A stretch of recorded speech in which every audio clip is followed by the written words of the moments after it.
Hello students, welcome to Saurabh's classes. In this video, I'll be solving IIT JAM 2015 selective questions for you.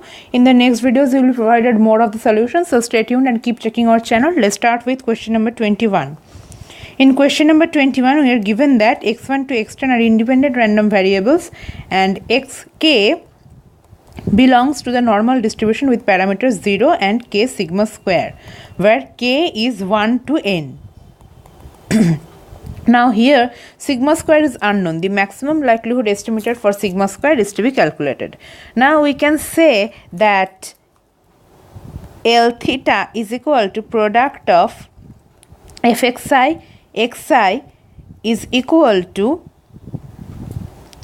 product of 1 by root over 2 pi k theta into e to the power minus xi by k theta whole square. So this becomes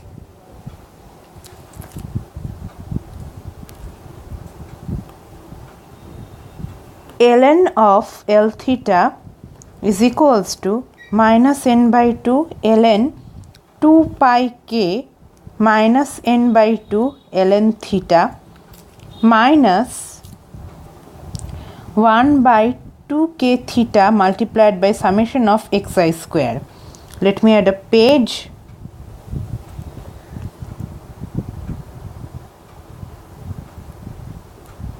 So del ln L theta by del theta is equals to minus n by 2 theta plus 1 by 2 n theta square summation of xi square is equals to 0.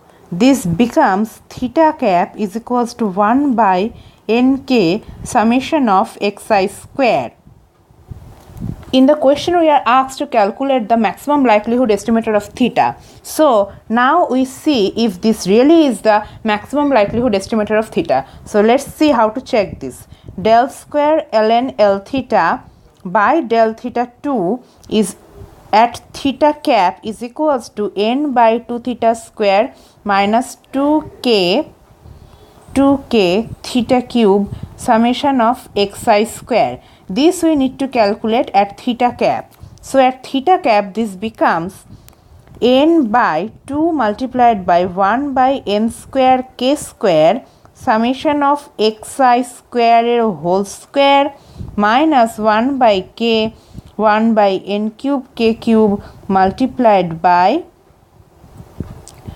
summation of xi square whole square. So this equals to minus n cube k square by 2 summation of xi square prota square whole square less than 0. So this is really the maximum likelihood estimator of theta, and this is 1 theta cap is equal to 1 by n summation of xi square by k is the MLE of theta. MLE of theta. Well, thank you for watching the video. Hope this helped you solving your queries. For more videos, keep checking our channel and stay tuned for more IIT JAM solution papers in the next videos. Thank you for watching again.